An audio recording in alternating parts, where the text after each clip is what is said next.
Então, pessoal, está aqui um trabalhador, né, que sofreu um acidente, ocorreu um acidente e se encontra numa condição totalmente difícil de resgate, né? E o que que se entende aqui? Que ninguém procurou saber quem é a família, né? Quem era esse rapaz. Simplesmente o vídeo está rolando na internet, mas a gente não sabe a história dele. Nós, bombeiros civis aqui, eu acho que nessa condição aqui, primeira coisa é desesperadamente chamar o corpo de bombeiro, né?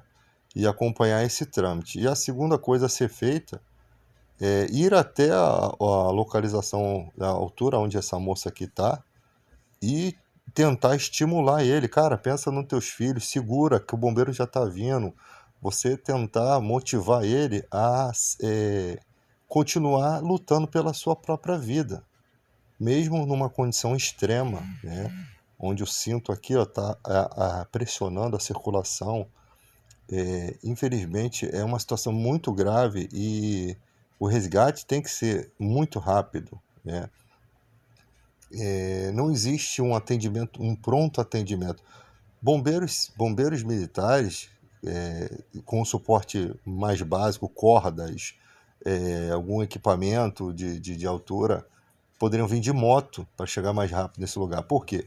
Porque eles teriam que subir até a Claraboia, onde foi feita a ancoragem desse rapaz, né?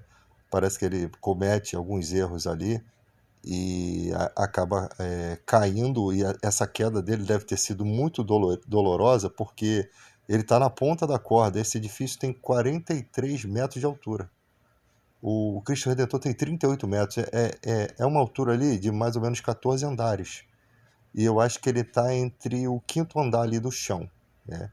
Não existe nada que possa inflar, né? Talvez um suporte rápido de algo que inflasse para poder, se acaso essa pessoa caísse, né? Caísse nesse local, mas você vê que a queda dele foi em cima de uma recepção, entendeu? Caiu em cima de madeira, não teve como. A queda não ia ter chance de sobreviver ali, não tinha como. O que poderia fazer ali era uma corda, né? Que existem cordas de alta capacidade até de corte, né? O vidro não corta essas cordas. Tem umas marcas boas. Uma corda muito grande, né? Possivelmente da dimensão da dele ali, com alguma coisa que pudesse ele se agarrar ali, né? Ou descer por ela até o chão, né? Ele é um rapaz que entende ele tem NR35, ele está fazendo um trabalho em altura, ele cometeu alguns erros, mas pela ancoragem lá em cima da claraboia, onde o vidro quebra e ele cai, dá para perceber que ele é uma pessoa que tem um conhecimento, né? Talvez não seja um instrutor, mas é uma pessoa que fazia o trabalho e sabia do que estava fazendo. Então, se você deliberar equipamento para que essa pessoa possa ir para outra corda, se transportar para outra corda e ter um salve, né? Seria uma parada legal. Na Índia, os caras descem na corda, eles colocam uma madeira em forma de cruz e eles sentam, né? Essa madeira ela tem alguns estofados, né? Então poderia existir algum suporte de resgate, assim, para que descendo isso na corda ele pudesse se assentar nesse tipo de equipamento, e ele ter um alívio ali até que o resgate fosse feito. Eu sempre falo que a prevenção ela não funciona bem. Quando eu estava fazendo uma matéria sobre as praias, e praias como. Tem uma praia, eu esqueci o nome agora, me fugiu a memória, que ela é muito perigosa, né? Porque ela tem uns desníveis, então o raso já é fundo, né? Rapidamente você é levado para o fundo. Quem não sabe boiar ou não sabe nadar acaba morrendo. Essa praia aqui no Rio de Janeiro. E os bancos de areia são bem altos, né? Você vê que a praia tem um desnível, então os salva-vidas aconselham a pessoa a ficar próximo ao banco de areia ali, mas não adianta muito que são praias muito perigosas, com ondas enormes. Então, você não tem ali no momento de um afogamento algo que te dê um suporte rápido, uma boia, colete salva-vida, um drone que fosse levar. O cara cai lá na pedra, o salva-vida tem que chegar lá para socorrer ele. Mas até o salva-vidas chegar lá, poderia receber uma boia, um drone, alguma coisa que ele pudesse se segurar para poder sair daquela situação. Porque você pode ser salvo do afogamento e ainda morrer por conta da quantidade de água que você bebeu. De água que você bebeu, e você pode ter uma parada cardíaca por tanto esforço. Uma série de coisas, né? Então, o suporte imediato não existe. Não existe um suporte de resgate. Então, a gente já precisa pensar nessas questões. A prevenção ela é sempre a melhor coisa, mas ela nunca funciona, porque ela demanda recursos. Por exemplo, para um rapaz que está fazendo esse serviço, precisaria de um técnico de segurança do trabalho, uma equipe técnica para dar um suporte. Ele não estaria ancorado só na proteção individual. Ele teria outro suporte, talvez com linha de vida, né, cabo de aço, armações em cima da claraboia que pudesse dar uma segurança para ele em caso de queda, sabe? Ele estaria sendo supervisionado no serviço por especialistas. Ele não faria as coisas com equipamento inadequado ou equipamento com defeito, né? Que às vezes não é inspecionado, às vezes a pessoa trabalha com equipamento com defeito. E não aconteceria. Mas infelizmente a gente ainda vai ver muito dessas coisas. Por quê?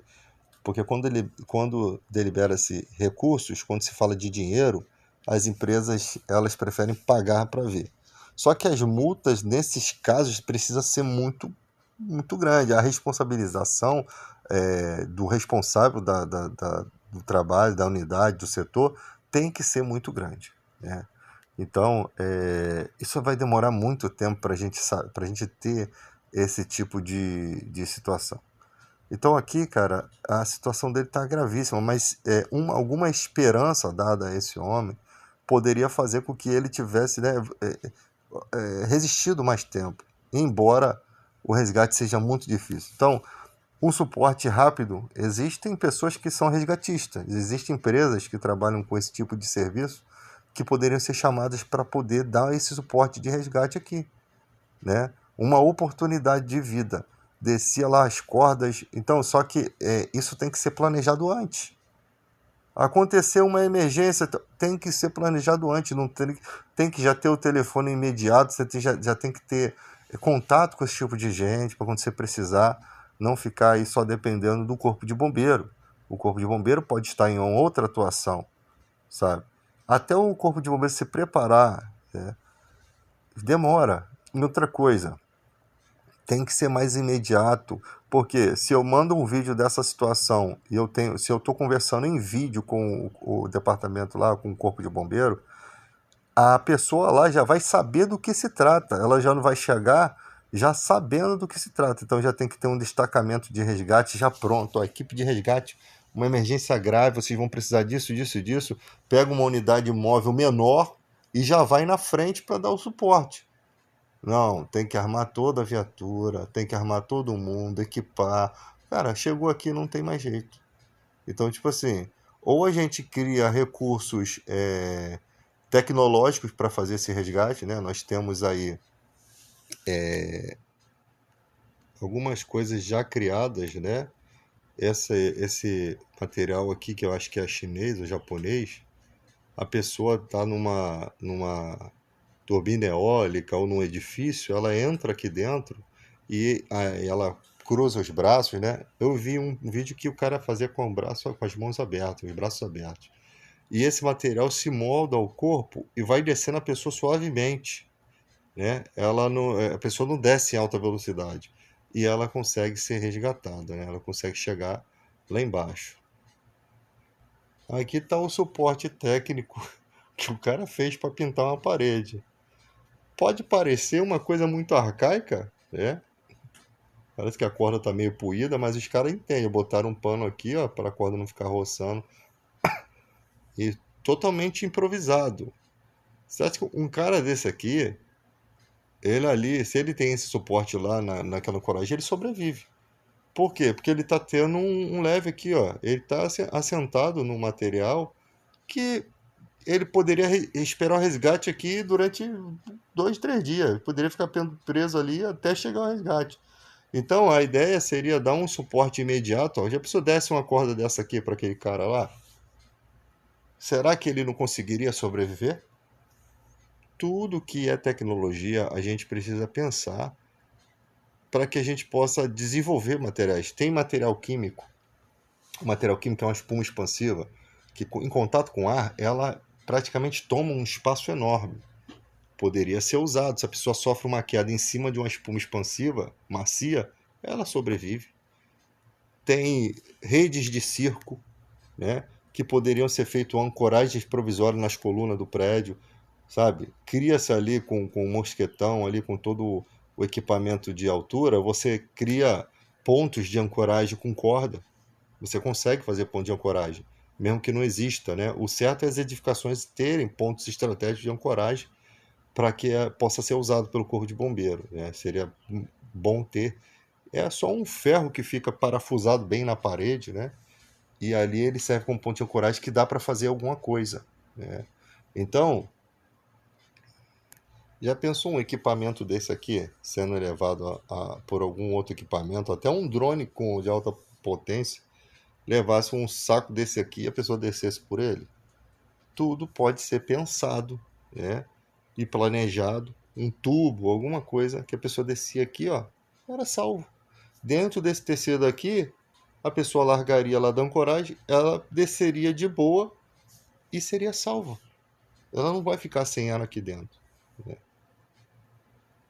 Olha como é que a tecnologia está avançando.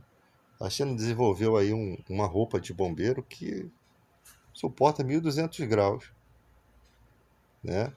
E ela resiste a fogo também, né? Ela não, que a roupa de aproximação, ela não é para você entrar no fogo, porque você tem tirante de borracha, você tem a máscara, né? Você tem a mangueira do cilindro, ela não foi feita para entrar no fogo. Esses caras que tu vê nos Estados Unidos que entram no fogo, que nego fala assim, caraca, o cara é herói, tu vê que só ele que entra sozinho, o doidão, porque os demais depois vai ter que socorrer ele, porque a fumaça entra no caso ali, a fumaça dificilmente entra na máscara, né? Porque a máscara, ela só libera o gás ali para você respirar conforme você respira. Então, se você parar de respirar, ela não libera. Então, você consegue economizar.